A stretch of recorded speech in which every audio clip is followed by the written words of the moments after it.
Hello students, welcome to digital platform of winsome international school. आज हम पढ़ेंगे chemistry में क्लास 12 का चैप्टर नंबर 2 इलेक्ट्रोकेमिस्ट्री। इसमें नेक्स्ट पार्ट नेंसेट इक्वेशन के बारे में और उसकी एप्लीकेशन के बारे में देखेंगे।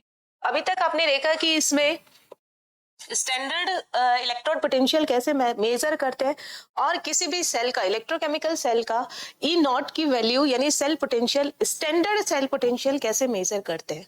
Standard condition temperature 25 degree centigrade यानी 298 केल्विन, प्रेशर 1 atm या 1 बार अगर कोई गैस है और कंसंट्रेशन 1 मोलर होती है। अगर इनमें से कोई डिफरेंट कंडीशन हो जाए तब हम किस इक्वेशन का या किसी भी इलेक्ट्रोकेमिकल सेल का सेल पोटेंशियल जिस इक्वेशन से फाइंड आउट करते हैं that is the Nernst equation. Nernst equation क्या होती है और इसे हम कैसे कैलकुलेट करते हैं किसी भी सेल के लिए, इसे हम देखेंगे आज। और इसके क्या एप्लीकेशन है, क्या क्या चीजें हम इससे और फाइंड आउट कर सकते हैं और क्या इसकी लिमिटेशन है, आज के सेशन में हम ये पढ़ने वाले हैं। नाउ नेंसेट इक्वेशन, जैसा कि अभी हमने बताया कि ई किसी भी सेल का, कौन से सेल का, इलेक्ट्रोकेमिकल सेल का। इलेक्ट्रोकेमिकल सेल में क्या होता है, केमिकल एनर्जी से इलेक्ट्रिकल एनर्जी का प्रोडक्शन होता है। तो यहाँ पर किसी भी इलेक्ट्रोकेमिकल सेल का, कोई भी इलेक्ट्रोकेमिकल सेल है, इलेक्ट्रोलाइटिक और इलेक्ट्रोकेमिकल दो टाइप के जो सेल होते हैं, इसमें हम सिर्फ इलेक्ट्रोकेमिकल सेल की बात कर रहे हैं। इलेक्ट्रोकेमिकल सेल का cell potential at standard condition, standard condition हम मेजर कर सकते हैं। कौन से इक्वेशन से मेजर कर सकते हैं? ई नॉट ऑफ सेल कैसे मेजर करते हैं? E naught cathode minus E naught anode, है ना। कैथोड का जो सेल पोटेंशियल होता है उसमें से एनोड के सेल पोटेंशियल को माइनस कर दिया जाए तो हमारे पास ई नॉट ऑफ सेल यानी उस सेल का स्टैंडर्ड कंडीशन में सेल पोटेंशियल आ जाता है। अब स्टैंडर्ड कंडीशन कौन कौन सी होती है? Temperature, standard condition. आपको ये क्वेश्चन में गिवन होगा कि इस क्वेश्चन में इस सेल के लिए टेम्परेचर कितना गिवन है। अगर कोई गैस होगी तो उसका प्रेशर गिवन होगा, और अगर कोई केमिकल यूज कर रहे हैं हम तो उसमें उसका कंसंट्रेशन गिवन होगा। तो टेम्परेचर यहाँ पर कितना होगा? 25 डिग्री सेंटीग्रेड यानी 298 केल्विन। और प्रेशर अगर कोई गैस है तो हम इसमें लेते हैं 1 atm और 1 बार, नियर अबाउट ये सेम होते हैं और वास्तव में देखा जाए तो 1.01 बार होता है, पर कैलकुलेशन में 1 atm और 1 बार ही यूज किया जाता है। कंसंट्रेशन की अगर बात की जाए तो कंसंट्रेशन आयनिक सॉल्ट का एक्वस सॉल्यूशन लेते हैं और उसकी कंसंट्रेशन 1 मोलर होती है। स्टैंडर्ड कंडीशन में किसी भी इलेक्ट्रोकेमिकल सेल का सेल पोटेंशियल इस इक्वेशन से मेजर किया जाता है। अब जरूरी नहीं है कि आपका कंसंट्रेशन 1 m ही रहे। अगर किसी का एक्वस सॉल्यूशन का कंसंट्रेशन 1 m के अलावा है तब आप उसका ई सेल कौन सी इक्वेशन से फाइंड आउट करते हैं? नेंसेट इक्वेशन से। यही चीज यहाँ पर लिखी हुई है। क्या लिखी हुई है? Nernst equation is an equation relating the capacity of an atom or ion to take up one or more electron, कि वो कितने इलेक्ट्रॉन ले रहा है या फिर दे रहा है। Means reduction potential measured at any condition with respect to standard condition, standard reduction potential at 298 K and 1 molar और 1 एटमॉस्फेरिक प्रेशर। यानी इसमें स्टैंडर्ड के कंपैरिजन में ये सब चीजें देखी जाती हैं। यहां पर एक वर्ड यूज हुआ है रिडक्शन पोटेंशियल, है ना।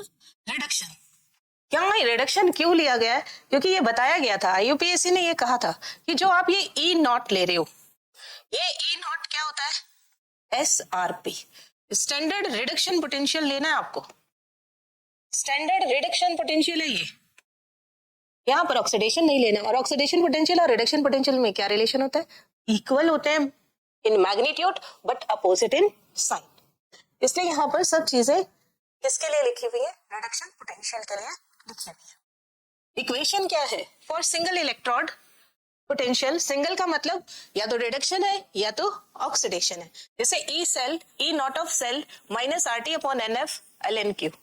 सारे डिनोशंस जो जो यूज हुए हैं उन्हें यहाँ पर लिखा हुआ है। E cell, cell potential of the cell at any condition, concentration कुछ भी हो, आपको टेम्परेचर कुछ भी हो, तो हम यहाँ पर ई सेल मेजर करते हैं। ई नॉट सेम चीज है, सेल पोटेंशियल है, लेकिन स्टैंडर्ड कंडीशन में। आर गैस कांस्टेंट है, यहाँ पर गैस कांस्टेंट क्या यूज लेते हैं हम, 8.314 जूल पर केल्विन पर मोल। यहाँ पर आर की वैल्यू गैस कांस्टेंट ही है, यही यूज में लेनी है, 8.314 joule per kelvin per mole. Temperature 298 and number of electron transferred अभी बताते हैं in the redox reaction. F is the Faraday constant, कितना होता है 96500 या 96487 होता है, नियर अबाउट 500 होता है, इसलिए हम यही यूज करते हैं 96500 कूलाम पर मोल। इसमें देखिए जब ये सब चीजें इसमें लिख दी जाती है, क्या लिख दी जाती है, आपके पास इक्वेशन क्या है यहाँ पर, E cell is equal to E not cell minus R T upon N F L N Q. तो देखिए यहाँ पर ई ऑफ सेल क्या चीज है, E not of cell minus R T upon N F L N Q. Q यहाँ पर रह गया था, क्यू यहाँ पर क्या है, रिएक्शन कोशेंट, यानी जब रिएक्शन इक्विलिब्रियम में ना हो तब प्रोडक्ट अपॉन रिएक्टेंट का कंसंट्रेशन का रेशियो क्या होगा, वही कोशेंट रिएक्शन होता है। यहाँ पर आर की वैल्यू आप क्या रख दो, 8.314 joule per kelvin per mole. N number of electron transferred, F Faraday constant 96500, calculation easy होता है, 487 लगाने से कैलकुलेशन थोड़ी टफ हो जाती है, coulomb per mole. Now ln 2.303 log to the base 10 और Q क्या होता है, product upon reactant at any situation other than equilibrium. At any situation का मतलब क्या होता है, अदर देन इक्विलिब्रियम। और जब यही चीज हम इक्विलिब्रियम पर ले लेते हैं तब Q is equal to KC हो जाता है। यहाँ पर सब चीजें हम अगर इसमें रख दें इक्वेशन में, तो मेरे पास E ऑफ सेल कितना हो जाएगा, equal to E not of cell minus R की वैल्यू 8.314, T की वैल्यू 298, यहाँ लिखा नहीं है, T यहाँ पर कितना लिखना है, 298 केल्विन, 298 एंड चेंज होगा, इक्वेशन टू इक्वेशन वैरी करेगा, एंड F 96500 लॉग में कन्वर्ट किया आपने तो यहाँ पर क्या आ जाएगा, multiply 2.303 log to the base 10 और Q की जगह हम क्या लिख देंगे, प्रोडक्ट अपॉन रिएक्टेंट। जब हम इस पूरी चीज को सॉल्व करते हैं, किसको, इस पूरे को सॉल्व करते हैं, तो हमारे पास क्या वैल्यू आएगी, E of cell equal to E naught of cell minus 0.0591 upon n log to the base 10 product upon reactant. This is Nernst equation. At any concentration of reactant and product, यहाँ पर हम concentration molarity के form में use करते हैं। यही चीज देखिए यहाँ लिखी हुई है, नेंसर्ट equation at 25 degree centigrade, temperature कितना कर दिया, ये रूम टेम्परेचर है, it is room temperature.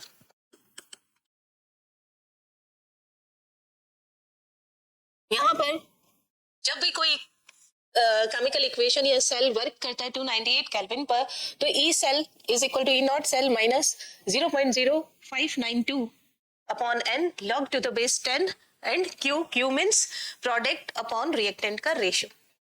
Therefore as per नेंसर्ट इक्वेशन ओवरऑल पोटेंशियल, देखिए ओवरऑल पोटेंशियल किस चीज पे डिपेंड कर रहा है, ई नॉट ऑफ सेल किसी भी सेल का कांस्टेंट होगा, एन यहाँ पर कांस्टेंट होगा, किस पर डिपेंड करेगा, ओनली उसकी कंसंट्रेशन पर। कंसंट्रेशन चेंज करेंगे तो ओवरऑल सेल पोटेंशियल क्या हो जाएगा, चेंज।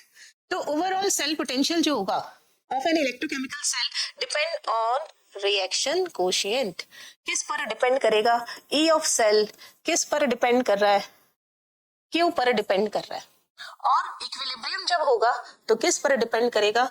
Kc पर डिपेंड करेगा। ओके जब हमारे पास अदर देन इक्विलिब्रियम है तो Q, और at equilibrium it is depend on Kc।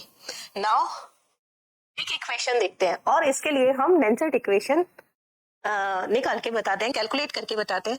जैसे डेनियल सेल होता है, डेनियल सेल के अंदर जिंक कॉपर +2, इक्वेशन किया इन्होंने Zn+2 एंड Cu।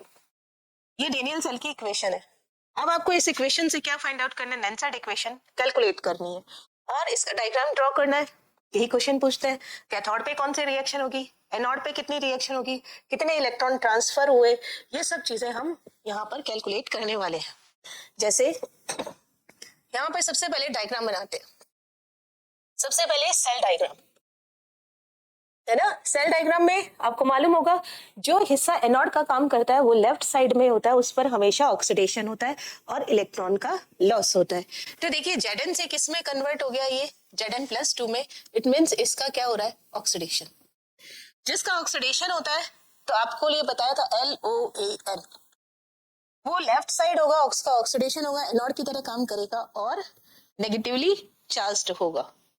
नाउ अगर मैं बात करूं सेकेंड हाफ की, तो Cu+2 जो है वो Cu में कन्वर्ट हो रहा है। इट मीन्स इसका रिडक्शन होगा, ये राइट साइड में बनेगा, रिडक्शन हो रहा है तो कैथोड की तरह काम करेगा और पॉजिटिवली चार्ज होगा। ये सभी इलेक्ट्रोकेमिकल सेल के लिए कंसेप्ट है, इलेक्ट्रोलाइटिक सेल के लिए ये कंसेप्ट नहीं है। इलेक्ट्रोलाइटिक के लिए फर्स्ट 3 होगा, लेकिन नेगेटिव वाली बात नहीं होगी। इलेक्ट्रोकेमिकल सेल के लिए जब हम सेल डायग्राम बनाते हैं तब 2 कंटेनर लिए, इसमें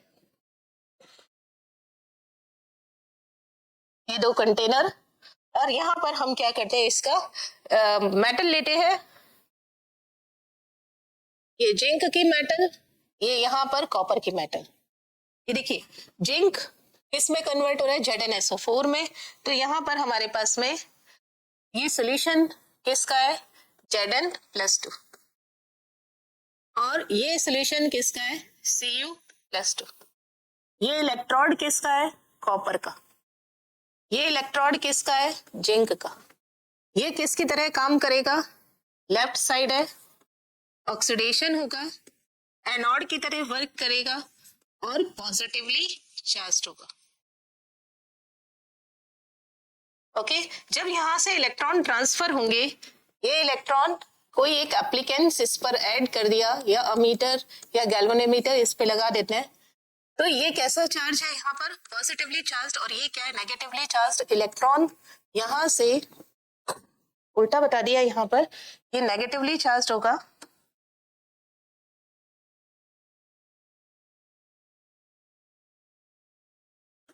यहाँ पर ये नेगेटिवली चार्ज्ड होगा, इलेक्ट्रॉन मूव कर रहे हैं, नेगेटिव होगा, और ये यहाँ पर पॉजिटिव होगा, और यहाँ से यहाँ पर करंट का फ्लो होगा कैथोड से एनोड की तरफ। एक चीज और इसमें जो स्पेशल होती है, सॉल्ट ब्रिज। ये सॉल्ट ब्रिज क्या काम करता है? आयनिक इक्विलिब्रियम को बनाए रखता है। ये क्या है यहाँ पर? Salt bridge. ये इस सेल का सेल डायग्राम हो गया। अब सेल रिप्रेजेंटेशन देखिए कैसे करते हैं हम इसका। सेल रिप्रेजेंटेशन, सबसे पहले किस साइड में लिखते हैं? लेफ्ट साइड में एनोड को लिखते हैं। एनोड को कैसे लिखते हैं? एनोड का क्या इलेक्ट्रोड है, सिंगल लाइन खड़ी वर्टिकल लाइन, Zn+2 एक्वस है, और इसका कंसंट्रेशन लिखते हैं यहाँ पर। नाउ सॉल्ट ब्रिज, उसके बाद में Cu+2, ये भी एक्वस है, हमेशा इसमें एक्वस ही लेना होता है, और यहाँ पर इसकी कंसंट्रेशन, ये C1 है, ये C2 है, और कॉपर का इलेक्ट्रोड। ये इसका सेल का रिप्रेजेंटेशन हो गया। अब हम कैथोड और एनोड पे होने वाली सेल रिएक्शन देखेंगे। Cell reaction at anode. Anode पे क्या होता है? ऑक्सीडेशन। जिंक किस में कन्वर्ट होगा? Zn+2 में, और क्या देगा? 2 इलेक्ट्रॉन। ये ऑक्सीडेशन हाफ सेल हो गया। एट कैथोड कैथोड पे क्या होगा, यहाँ पर Cu+2 गिवन है, ये सब चीजें इसके अंदर Cu+2 AQ है, ये 2 इलेक्ट्रॉन गेन करेगा, यहाँ पर क्या हो गया रिडक्शन, और ये Cu में कन्वर्ट हो गया। ओवरऑल रिएक्शन क्या रहेगी, ओवरऑल रिएक्शन आपके पास क्या रहेगी, रेडॉक्स रिएक्शन। देखिए यहाँ 2 इलेक्ट्रॉन, यहाँ 2 इलेक्ट्रॉन, ये कैंसिल आउट हो गया। अब यहाँ पर आपको जो एनसेड इक्वेशन में n की वैल्यू थी, this is n, balance equation होनी चाहिए, ठीक है। यहाँ पे n की वैल्यू कितनी हो गई 2, इसलिए मुझे यहाँ पर लिखना पड़ेगा ये सॉलिड, ये Cu+2 एक्वस, देखिए जो ऊपर है वही रिएक्शन यहाँ पर आ गई है, Zn+2 aqueous and Cu solid, ये ओवरऑल रिएक्शन आ जाएगी। अब आपको क्या लिखना है इसमें, नेंसेड इक्वेशन, पहले किसके लिए लिखेंगे एनोड पर, और फिर किसके लिए लिखेंगे कैथोड पर, और फिर दोनों को माइनस कर देंगे। नेंसेड इक्वेशन दोनों के लिए लिखेंगे, एट कैथोड एट एनोड। तो सबसे पहले किसके लिए लिखते हैं, एट एनोड।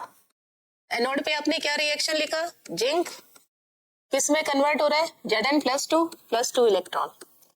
इक्वेशन क्या था, E किस में कन्वर्ट हो रहा है, हमेशा SrP लेना है, SrP दिख रहा है आपको, Zn+2 से Zn, कहीं भी आपको SOP लेने की आवश्यकता नहीं है, सब जगह SrP। क्या इक्वेशन था, E0 Zn+2 Zn, साइन किसका था, माइनस का। अब हम क्या ले रहे हैं यहाँ पर, RT/NF है ना, RT/2F, ln आपके पास Q, प्रोडक्ट क्या है यहाँ पर Zn+2, और क्या है यहाँ पर Zn। किसी भी सॉलिड की के लिए कंसंट्रेशन जो होती है, मोलर कंसंट्रेशन, इसको क्या माना जाता है, एक माना जाता है, होता नहीं है।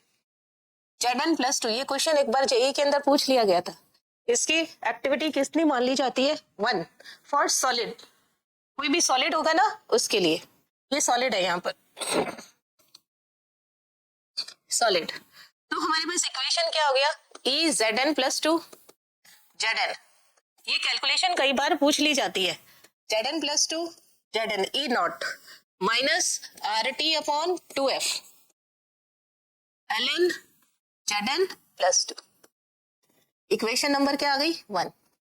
अब हम इसी तरीके से इक्वेशन नंबर 2 फाइंड आउट करेंगे, किसके लिए, फॉर, कैसे इक्वेशन लिखेंगे, देखिए एट कैथोड, कैथोड पे क्या रिएक्शन हुआ, Cu+2, 2 इलेक्ट्रॉन गेन कर रहा है, और क्या बना रहा है Cu, तो आपके पास में E सेल कितना आ जाएगा,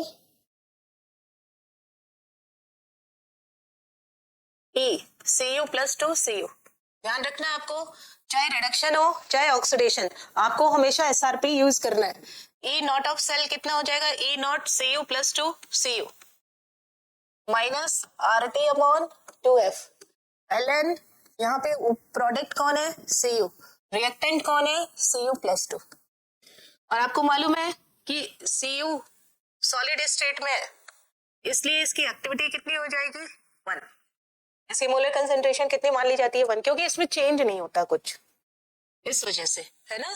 E Cu+2 Cu, E0 Cu+2 Cu minus RT/2F ln 1/Cu+2, equation number क्या हो गई 2। अब आपको ई सेल कैसे फाइंड आउट करते हैं, कैथोड माइनस एनोड है ना, ई सेल क्या होता है, ये दोनों के लिए आपने हाफ सेल रिएक्शन लिख लिया। इसके बाद नाउ आप क्या निकालोगे, ई सेल, ई सेल क्या होता है, ई कैथोड माइनस ई एनोड, कैथोड पे कौन सा हिस्सा है Cu+2 Cu, एनोड पे कौन हो रहा है Zn+2 Zn, तो अब ई सेल कैसे लिखोगे, E Zn+2 sorry Cu+2, cathode पे कौन है Cu+2 Cu minus E Zn+2 Zn, यहाँ पे देखिए ओनली क्या हो रहा है रिडक्शन, इसलिए सबसे जो फर्स्ट इक्वेशन दी गई उसमें लिखा गया कि कितने इलेक्ट्रॉन वो एक्सेप्ट करता है, तो यहाँ पर E Cu+2 की वैल्यू क्या है, E0 Cu+2 Cu,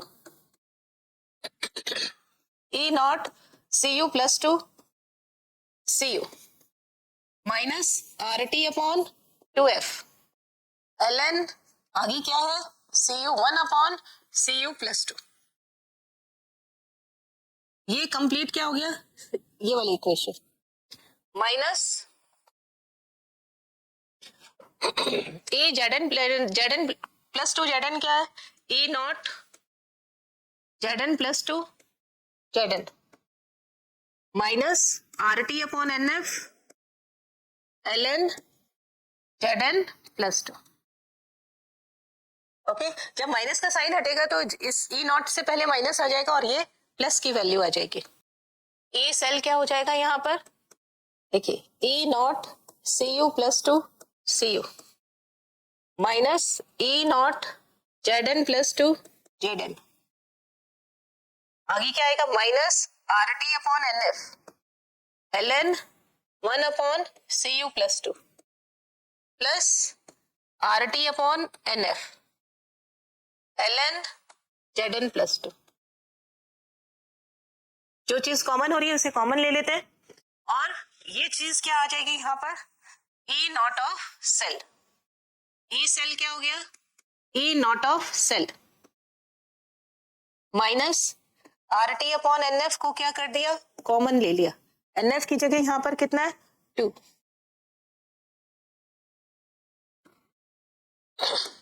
RT 2 है अपॉन में 2 है और यहाँ पे भी प्लस था अपॉन 2F तो क्या चीज कॉमन आ गई यहाँ पर 2F ln 1 upon Cu plus 2। ये किसका है माइनस का है ना तो माइनस वाली चीज हम बाद में लिख लेते हैं और प्लस वाली चीज पहले लिख लेते हैं। ये कॉमन हमने ले लिया था इसलिए ब्रैकेट लगाया यहाँ पे Zn प्लस 2 को पहले लिखा क्योंकि ये प्लस का है और minus ln 1 upon Cu plus 2। Okay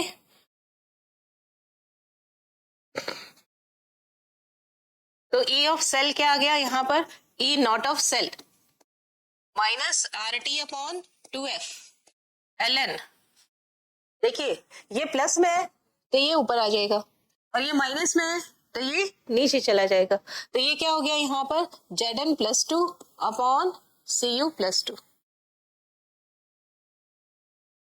ये इक्वेशन पूरी की पूरी क्या हो गई है यहाँ पर ये कंप्लीट इक्वेशन जो है ये किसको डिनोट करती है Nernst equation for Daniell equation. Very important है ये क्या है यहाँ पर नेंसेट इक्वेशन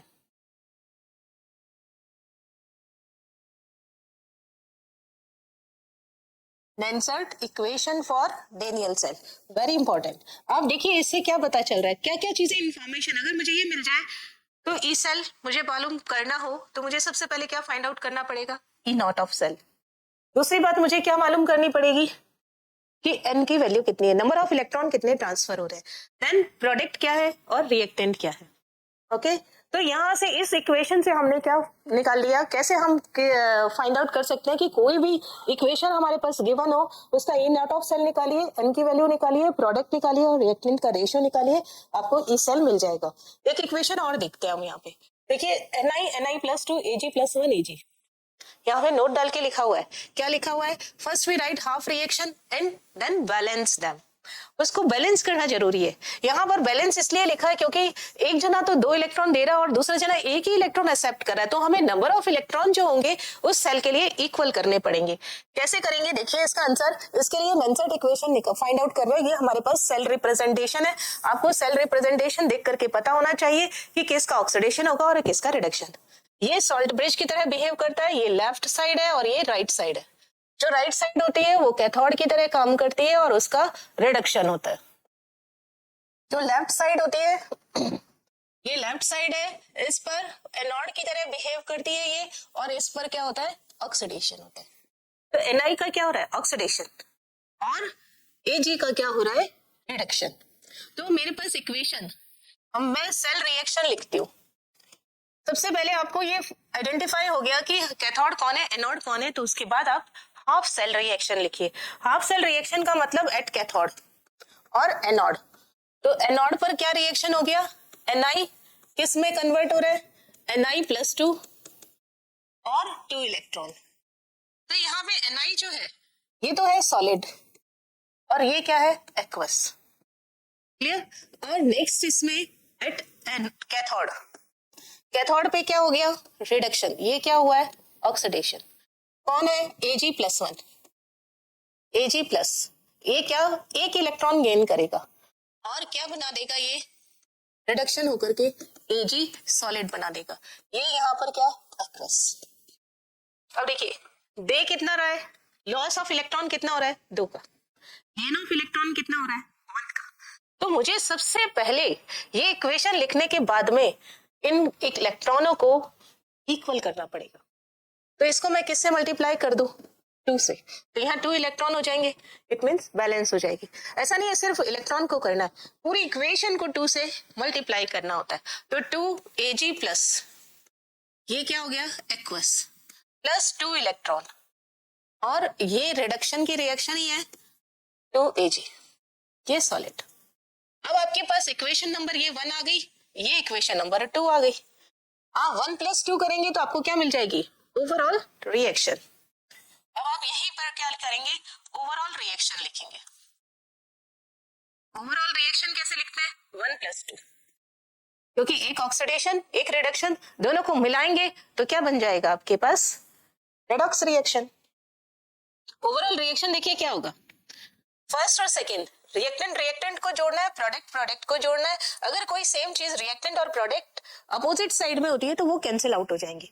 जैसे यहाँ पे क्या है? ये 2 इलेक्ट्रॉन, ये 2 इलेक्ट्रॉन कैंसिल हो गए।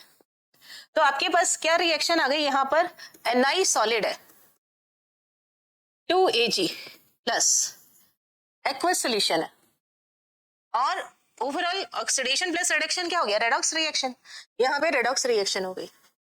और ये क्या दे रहा है? गिवन क्या प्रोडक्ट क्या बना रहा है? Na+2 एक्वस बना रहा है, और साथ में क्या बना रहा है? 2Ag सॉलिड बना रहा है। अब आपको सिर्फ इसी इक्वेशन से क्या फाइंड आउट करना है? Nernst equation. तो यहाँ हम नेंसेट इक्वेशन कैलकुलेट बताएंगे कि कैसे फाइंड आउट करते हैं, कैसे लिखते हैं नेंसेट इक्वेशन।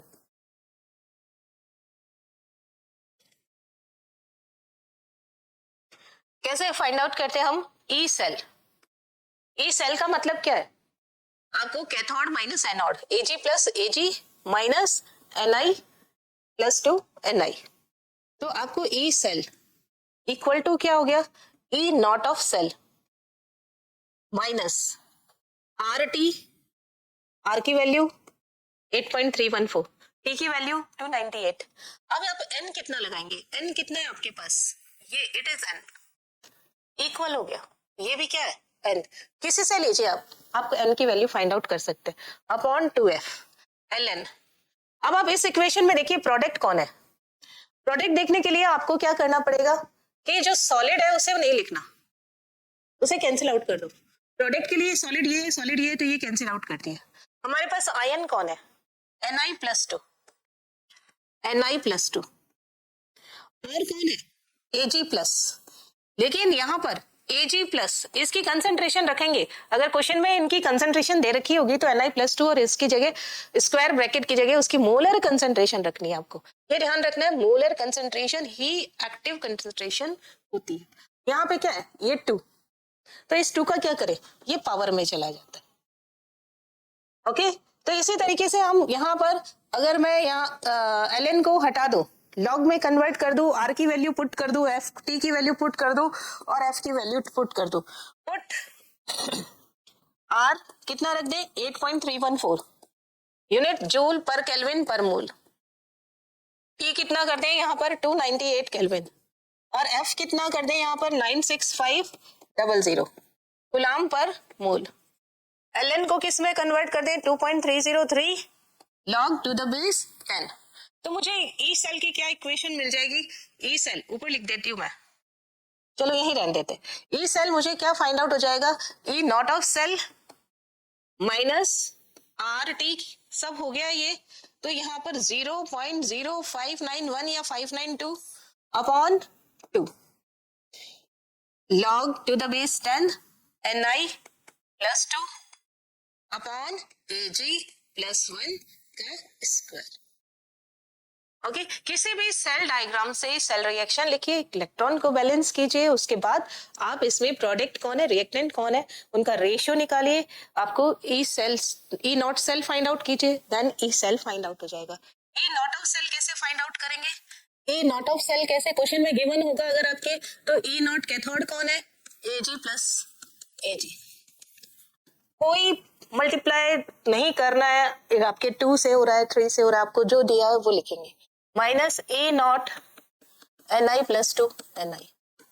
ऐसा नहीं आपने यहाँ 2 से मल्टीप्लाई कर दिया तो उधर 2 से कर दो, वो नो नीड। आपको जो करना है ई सेल में यहाँ पे 2 का रोल है, यहाँ पे कंसंट्रेशन पे स्क्वायर लगाएंगे, लेकिन ई नॉट ऑफ सेल आप सिंपल जो गिवन होगा आपके क्वेश्चन के अंदर यहाँ पे इनकी वैल्यूज पुट कर देंगे, दोनों को माइनस कर देंगे, ई नॉट ऑफ सेल कैलकुलेट कर लिया जाएगा।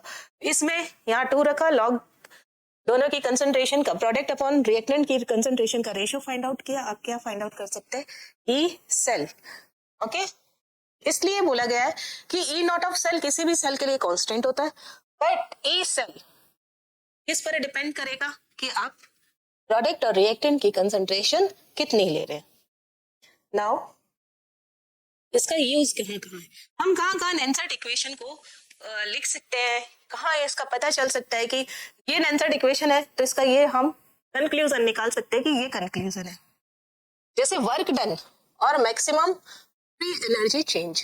वर्क डन का मतलब है कि जब आप इलेक्ट्रोकेमिकल सेल यूज करते हो तो उसका सबसे बड़ा वर्क क्या है, यहाँ आपने एक डायग्राम बनाया था, ये सेल डायग्राम डेनियल सेल का बनाया था, कहाँ गया, डेनियल सेल का एक डायग्राम बनाया हमने, शो ऑफ ये क्या कर रहा है, ये बल्ब कर रहा है, यानी ये बल्ब वर्क कर रहा है, ये सेल वर्क कर रहा है, तो मैक्सिमम वर्क कब होगा, हम इसको किस से फाइंड आउट कर सकते हैं, नेंसर्ट इक्वेशन के थ्रू फाइंड आउट कर सकते हैं, डेल्टा जी के थ्रू फाइंड आउट कर सकते हैं।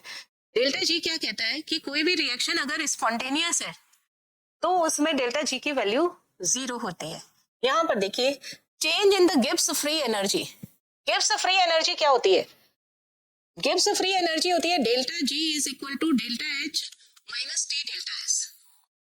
अगर हमारे पास में एक बहुत कॉमन एग्जांपल की बात करूं, अगर हमारे से पूछा जाए बताइए आपके पास कितनी वेल्थ है, कितनी संपत्ति है, जैसे ईडी की रेट अभी पड़ रही है चुनावी दौर में, तो यहाँ पर टोटल क्या देखते हैं कि वर्थ कितनी है, टोटल संपत्ति कितनी है, वो क्या हो गई, किसी भी रिएक्शन के पास जो एनर्जी होती है, टोटल एनर्जी उसके पास वो कितनी होती है, डेल्टा एच। अब उस हमारे पास में वर्थ में क्या काउंट कर लेता है कि हमारे घर में एसी लगा हुआ है, कूलर लगा हुआ है, या बाइक है, कार है, या कितना हमारे पास सोना चांदी है, कितने प्लॉट है, क्या चीज है, that is the delta H. उसमें से हम कितने अपने नेसेसिटी के लिए यूज कर लेते हैं, मीन्स खाने पीने में, मौज मस्ती में कितना हम यूज कर लेते हैं, that is the T delta S, means freedom के लिए कितनी चाहिए हमें, है ना, टी डेल्टा एस। अब जो बच गई है उस वर्थ में से, टोटल वर्थ में से हमारे फ्रीडम को माइनस कर दिया जाए, जो वर्थ बच गई है वही धन हम और ज्यादा एक्सपेंस करने में काम में ले सकते हैं, that is the delta G. तो डेल्टा जी क्या हो गया, वो एनर्जी है जो कि कोई भी सेल या कोई भी केमिकल सेल यूज करता है वर्क, मैक्सिमम वर्क करने में। तो ये चीज दी है, change in the Gibbs free energy is an indication of spontaneity and it is also equal to the maximum useful work other than volume expansion done in a process। यानी volume expansion को छोड़ दीजिए, useful work करने में जितनी energy खर्च हो रही है वही क्या होगी, डेल्टा जी। यहाँ पर रिडक्शन की बात कर रहे हैं सब जगह, तो इसलिए हम रिडक्शन ही लिखते हैं। मैक्सिमम वर्क किसके बराबर होता है, एन नंबर ऑफ इलेक्ट्रॉन कितने हैं, एफ फेराडे कितना है, ई ऑफ सेल कितना है। हमने रिडक्शन इसलिए लिखा क्योंकि यहाँ पे सब रिडक्शन ही चल रहा है। यहाँ पे ई सेल कितना है, ये किसके बराबर होता है, माइनस डेल्टा जी के बराबर होता है। स्पॉन्टेनियस के लिए क्या जरूरी है, स्पॉन्टेनिटी के लिए क्या जरूरी है, अगर डेल्टा जी की वैल्यू नेगेटिव है तो इट मींस अपने आप काम होगा, स्पॉन्टेनियस है ना। किसी के पास बहुत ज्यादा संपत्ति बच गई है, उसी में से वो खर्च करेगा अपनी संपत्ति, तो वो अपने आप होने वाली रिएक्शन है। अगर डेल्टा जी की वैल्यू 0 है तो भैया इक्विलिब्रियम आ गया, ना वो खर्च करेगा ना वो और ज्यादा ले पाएगा, इक्विलिब्रियम आ गया। अगर डेल्टा जी की वैल्यू पॉजिटिव है, उधार लेना पड़ रहा है उसको किसी से, तो वो और खर्च करेगा ही नहीं, मीन्स नॉन स्पॉन्टेनियस रिएक्शन है, अपने आप नहीं होगी। अगर कोई जरूरत आ जाए, कोई बीमार पड़ जाए तो इलाज कराना ही पड़ेगा, स्पॉन्टेनियस रिएक्शन है, वो नॉन स्पॉन्टेनियस है। डेल्टा जी पॉजिटिव है तो वो नॉन स्पॉन्टेनियस होगा, ठीक है। और डेल्टा जी नेगेटिव है तो अपने आप रिएक्शन चलती रहेगी, हमारे पास पैसा पड़ा है तो खर्च करते रहेंगे हम, है ना। और जीरो है मीन्स इक्विलिब्रियम आ गया कि भैया जितना मैं फ्रीडम में खर्च कर रहा हूँ उतनी ही मेरी संपत्ति है, तो वो सोच समझ के करेगा, इक्विलिब्रियम है। और पॉजिटिव है, अभी भी मुझे अपनी फ्रीडम के लिए भी उधार लेना पड़ रहा है, मीन्स खाना पीना मौज मस्ती, इसके लिए मुझे किसी से उधार लेना पड़ रहा है पैसा। अब कोई खर्चा आ गया जबरदस्ती वाला, तब हम काम करेंगे, नॉन स्पॉन्टेनियस रिएक्शन, अपने आप खर्च नहीं करेंगे, है ना। तो डेल्टा जी के लिए वैल्यू क्या आएगी, नेगेटिव। तो delta G is equal to क्या हो गया, minus n F E. Delta G क्या हो गया, minus n F E of cell. Cell यहाँ पे रिडक्शन क्यों लिखा है, क्योंकि रिडक्शन की बात कर रहे हैं हम यहाँ, और यही जब स्टैंडर्ड कंडीशन में हो जाएंगे तब delta G naught is equal to minus n F E naught. Standard condition में मैक्सिमम वर्क कितना होगा, minus n F E of cell, और डेल्टा जी नॉट में क्या हो गया, minus n F E not of cell. हमेशा ध्यान रखना, डेल्टा जी में अगर इक्विलिब्रियम की कंडीशन आ गई ना तो डेल्टा जी जीरो होता है, जी नॉट कभी भी जीरो नहीं होता, क्योंकि सेल का ई नॉट वैल्यू जीरो नहीं होता है। एक्सेप्शन, एक कंडीशन है कि आप दोनों कैथोड और एनोड दोनों अगर सेम मटेरियल के लेंगे तभी ई नॉट की वैल्यू जीरो होगी, और ऐसा कब होता है, कंसंट्रेशन सेल में। नाउ इससे हम क्या फाइंड आउट कर सकते हैं, इक्विलिब्रियम कांस्टेंट। अभी बताया डेल्टा जी की वैल्यू अगर जीरो हो जाए तो क्या आ जाता है, इक्विलिब्रियम, और इक्विलिब्रियम आ गया इट मींस डेल्टा जी तो हो गया जीरो, ई बन गया ई नॉट ऑफ सेल, और क्यू ए सी के सी के बराबर हो गया। ये बात हम पहले डिस्कस कर चुके हैं। When the reactant and product of an electrochemical cell is equilibrium, ये रिएक्टेंट ये प्रोडक्ट, तो डेल्टा जी क्या हो जाएगी, जीरो, और डेल्टा जी जब जीरो हो जाएगी तो यानी ई ऑफ सेल क्या हो जाएगा, जीरो। क्यों, delta G is equal to minus n F E of cell, तो ई सेल क्या हो गया, जीरो। क्यू किसके बराबर आ गया, के सी के बराबर। आपने अभी क्या इक्वेशन निकाली थी, E cell is equal to E not of cell minus R T upon N F L N Q, तो सब वैल्यू रख दो, ये जीरो हो गया, ये ई नॉट ऑफ सेल कभी भी जीरो नहीं होगा, इंस्टेड एक ही कंडीशन है, कंसंट्रेशन सेल नहीं होना चाहिए, minus R T upon N F L N Q की जगह क्या रख देंगे, के सी, यही चीज यहाँ लिखी हुई है, zero is equal to E not of cell R T upon N F L n K C, means equilibrium में ई सेल की वैल्यू जीरो होती है, ई नॉट सेल की वैल्यू जीरो नहीं होती है, कंसंट्रेशन सेल में ही ई नॉट की वैल्यू जीरो होती है, बाकी किसी भी कंडीशन में ई नॉट सेल की वैल्यू जीरो नहीं होगी। डेल्टा जी जीरो होता है, डेल्टा जी नॉट जीरो नहीं होता है। ये चीज तीनों में हमने रिलेशन फाइंड आउट किया, किस में, केसी में, और ई नॉट ऑफ सेल में, और डेल्टा जी में। डेल्टा जी नॉट और केसी में क्या रिलेशन है, delta G naught is equal to minus R T l n KC, KC R T upon N F भी कर सकते हैं हम, okay. Delta G is equal to n की वैल्यू कैंसिल हो गई, एन एफ कैंसिल हो गया, are T l n K C कैसे आया, delta G is equal to क्या होता है, minus n F E not of cell. जब हम इसकी ई नॉट की वैल्यू इसमें रखते हैं, ई नॉट ऑफ सेल की, तो यहाँ पे क्या आता है, delta G naught is equal to, देखिए पीछे क्या आया है, R T upon N F L n K C, E not की जगह क्या रखेंगे, n F into R T upon N F L n K C, तो इस एन एफ से ये एन एफ कैंसिल हो गया, तो आपके पास क्या इक्वेशन आ गया, minus R T l n K C, clear. अब मुझे क्या फाइंड आउट करना है, E not of cell, E not of cell क्या आया था आपके पास में यहाँ पर, E not of cell is equal to minus R T, sorry पीछे देखिए, ई नॉट ऑफ सेल क्या आया था, R T n F L n K C, R T upon NF KC। Minus नहीं आता, प्लस आता है, क्योंकि जब ये ट्रांसफर हो जाएगा तो प्लस की वैल्यू आएगी, और K नहीं है, ये सिंपल KC है। G नॉट और E नॉट में क्या रिलेशन होता है? Minus NF E not of cell. Special point क्या ध्यान रखेंगे आप इसमें? एट इक्विलिब्रियम,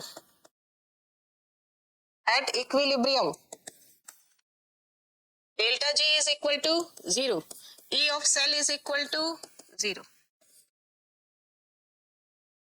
और देखिए फॉर स्पॉन्टेनियस रिएक्शन, अपने आप कोई रिएक्शन होगी या नहीं होगी? Delta G should be negative और डेल्टा E क्या होना चाहिए? Should be positive. Spontaneous reaction की ये कंडीशन है। इक्विलिब्रियम में Q किसके इक्वल होता है? KC के। KC क्या होता है यहाँ पर? प्रोडक्ट अपॉन रिएक्टेंट, इसका रेशियो होता है। अगर एक इक्वेशन देखते हैं यहाँ पर, चलो पहले इक्वेशन बाद में देखते हैं, इसके आगे की बात देखते हैं। अगर मैंने इसको ln को किस में कन्वर्ट कर लिया? लॉग में, तो मेरे पास क्या आ जाएगा? 0.059 volt upon n। V volt के लिए, log KC, volt E not of cell volt में मेजर किया जाता है। लॉग KC को करेंगे तो n E not of cell 0.0592 volt, और लॉग को हटा देंगे तो इसके अंदर एंटी लॉग आ जाएगा। अब देखिए KC की वैल्यू, KC क्या होता है? Product upon reactant. इसकी वैल्यू मुझे कितनी मिल रही है? दूसरे पेन से ही लिखते हैं हम। KC की वैल्यू क्या हो गई? ये लॉग प्रोडक्ट अपॉन रिएक्टेंट। अब क्वेश्चन देखिए, KC मैं क्या बता रही हूँ? Greater than 1। 1 कब होगा ग्रेटर देन? R की वैल्यू कम होगी, P की वैल्यू ज्यादा होगी।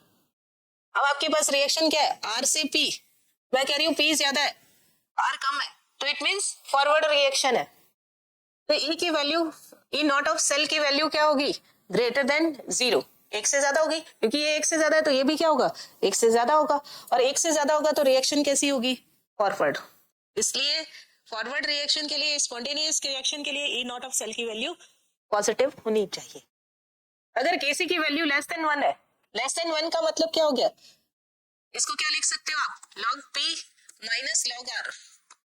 रिजल्ट किस में आएगा? आपके पास में रिजल्ट नेगेटिव आएगा।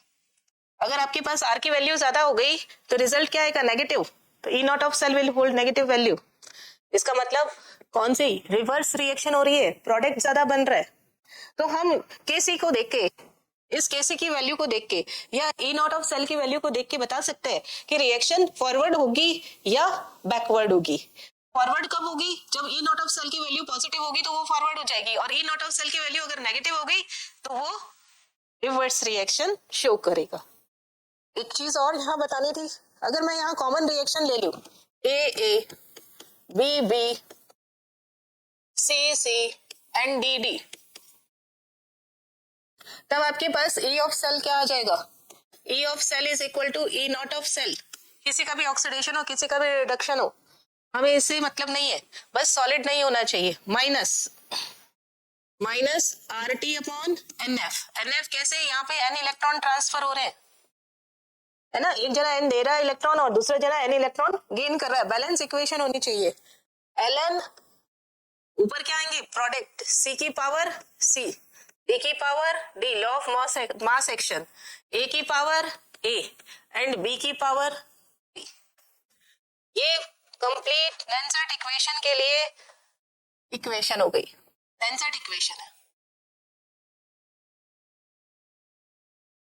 नाउ एप्लीकेशन देखते हैं।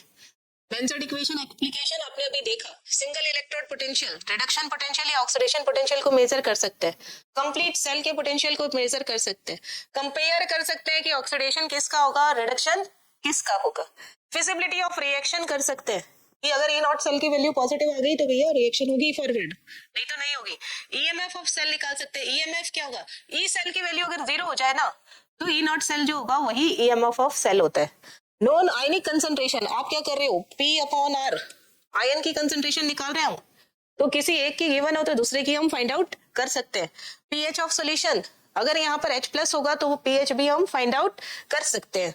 And solubility of sparingly salt soluble, जो सॉल्ट बहुत कम घुलते हैं सॉल्यूशन के अंदर, सॉल्वेंट में, उनकी सॉलिबिलिटी को भी हम इस इक्वेशन के थ्रू मेजर कर सकते हैं। ये सारी हर चीज के लिए जो फॉर्मूला है वो आपके सिलेबस में नहीं है, वो जब आप बीएससी करेंगे, एमएससी करेंगे, उसमें है। बीएससी फाइनल के अंदर सेकेंड ईयर के अंदर ये टॉपिक आता है दोबारा। लिमिटेशन ऑफ लेंसर्ट इक्वेशन, भैया ये लेंसर्ट इक्वेशन हम पढ़ तो रहे हैं बहुत बार, लेकिन क्या इसकी कोई कमियां भी है क्या? इसकी दो मेजर कमियां है। क्या कमियां है? कि आपका सोल्यूशन बहुत डाइल्यूट होना चाहिए। जब आप डाइल्यूट लेते हैं सोल्यूशन, तभी जो आयन की कंसंट्रेशन होती है वो एक्टिव कंसंट्रेशन होती है। एक्टिव का मतलब ये है कि जैसे इस सेशन को कई बच्चे देख रहे हैं, अब कुछ बच्चे को तो जवाब तुरंत दे सकते हैं किसी भी क्वेश्चन का, अगर इस सेशन को देखने के बाद में। कुछ ऐसे हैं जो सुने जा रहे हैं, उनको इस दुनिया से कोई मतलब नहीं है, लेकिन क्लास तो दोनों ने ही सुनी है। तो एक्टिव कंसंट्रेशन किन की होगी? जो बच्चे इस क्लास को एक्टिवली सुन रहे हैं। ये एक्टिव कंसंट्रेशन कब होगी? जब जितने कम बच्चे होंगे, जितना डाइल्यूट सोल्यूशन होगा उतने के लिए होगी। तो डाइल्यूट सोल्यूशन के लिए आयनिक एक्टिविटी और आयनिक कंसंट्रेशन इक्वल होती है। लेकिन अगर कंसंट्रेशन आपकी बहुत हाई हो गई, हाई कंसंट्रेशन के लिए, कंसंट्रेट सॉल्यूशन के लिए डाइल्यूट की जगह हाई कंसंट्रेशन या कंसंट्रेट अगर सॉल्यूशन है, तो आयनिक कंसंट्रेशन और आयनिक एक्टिविटी बराबर नहीं होती। कंडक्टिविटी नहीं, आयनिक एक्टिविटी इक्वल नहीं होती है। इसलिए ऐसी इक्वेशंस जिसमें कंसंट्रेट सॉल्यूशन दे रखा हो, उनके अंदर हम एक्सपेरिमेंटल मेजर्ड वैल्यू, जो एक्टिविटी होती है आयन की, उसको हम एक्सपेरिमेंट के थ्रू मेजर करते हैं। मतलब इसका सॉल्यूशन ये है। नेक्स्ट, अगर मुझे सेल पोटेंशियल मालूम करना है और उसमें कोई करंट ही फ्लो नहीं हो रही है, current flows through the electrode, तब नहीं मेजर कर सकते। It can not be used to measure cell potential. अगर अभी हम क्या मालूम कर रहे हैं, E ऑफ सेल, एक्सटर्नल जो फोर्स है वो जीरो है ना, एक्सटर्नल आपके पास सेल पोटेंशियल नहीं है। जितना सेल पोटेंशियल है वो सारा का सारा यूज हो रहा है। इट मीन्स कोई करंट फ्लो नहीं हो रही है उसमें, तभी हम यहाँ पर सेल पोटेंशियल को मेजर कर पा रहे। अगर यहाँ पर करंट फ्लो होगी तो हम सेल पोटेंशियल मेजर नहीं कर सकते। क्यों नहीं कर सकते? क्योंकि जब करंट फ्लो होगी तो उसकी आयनिक एक्टिविटी चेंज हो जाएगी इलेक्ट्रोड की, है ना, और रेजिस्टिव लॉस होगा, ओवर पोटेंशियल की सिचुएशन आ जाएगी। इसलिए करंट फ्लो होने पर हम किसी भी इलेक्ट्रोकेमिकल सेल के सेल पोटेंशियल को मेजर नहीं कर सकते। तो आज के सेशन में हमने लेंसर्ट इक्वेशन के बारे में पढ़ा, कैसे हम किसी भी केमिकल सेल की, इलेक्ट्रोकेमिकल सेल के लिए लेंसर्ट इक्वेशन फाइंड आउट कर सकते हैं। कौन कैथोड का वर्क करेगा, एनोड का वर्क करेगा, किसमें नंबर ऑफ इलेक्ट्रॉन का ट्रांसफर होगा, मैक्सिमम वर्क डन कितना होगा, मींस बल्ब कब बहुत ज्यादा ग्लो करेगा, और इसकी क्या क्या एप्लीकेशन है, और उसके लिमिटेशंस क्या क्या है। इन सब को पढ़ने के बाद में नेक्स्ट, इससे आगे का टॉपिक हम नेक्स्ट सेशन में लेंगे। आज के सेशन में हम इतना ही पढ़ेंगे। Thank you so much.